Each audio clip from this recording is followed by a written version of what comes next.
தேவனாகிய கர்த்தர் அநேக நேரம் நம்ம குடும்பத்தில் நடக்கல போராட்டங்கள் மத்தியில், வேதனைகள் மத்தியில், கஷ்டங்கள் மத்தியில் அவர் சொல்கிற ஒரு காரியம், நீ சும்மா நில்லுப்பா. என்னது? நீ சும்மா நில்லு, தைரியத்தோட என்ன பண்ண, அழுவாத, கண்ணை என்ன பண்ணாத, கசக்காத, தைரியமா நீ நில்லு. இதுதான் ஆண்டவர் விரும்புறாரு. ரட்சிக்கப்பட்ட பிள்ளைங்க கிட்ட அவர் என்ன தெரியுமா விரும்புறாரு? பிரச்சனைகள் நம்ம முன்னாடி நிற்கும் போது நீ அமைதியா இரு, நீ என்ன பண்ணாத, கொந்தளிக்காத, நீ பதட்டப்படாதன்னு தான் தேவனாகிய கர்த்தர் விரும்புகிறார்.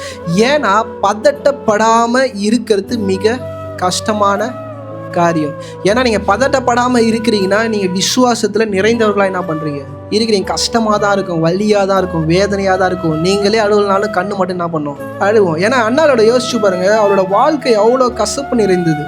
அவர் கணவர் நல்லா பார்த்துக்கிறாரு, கணவர் நல்லா பாதுகாக்கிறார், தேவையானது எல்லாத்தையும் கொடுக்குறாரு. ஆனால் அந்த பிள்ளை இல்லைன்ற இடத்துக்கு வரும்போது அவள் எங்கே வந்து நிற்கிறான்னா, சபைக்குள்ளே என்ன பண்ணுறா, she can pray in home.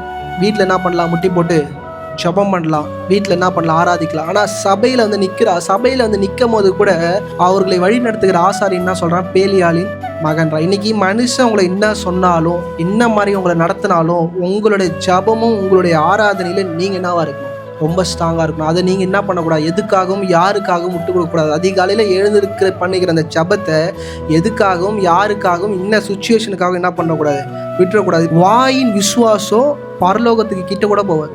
கிரியை உள்ள ஒரு ஜபம் மாத்திரம் தான் பரலோகத்தை என்ன பண்ணும், அசைக்கும். இன்னைக்கு ரொம்ப நேரம் ஜபம் பண்ண முடியும், ரொம்ப நேரம் துதிக்க முடியும், ஆனால் கிரியை இருக்கணும்.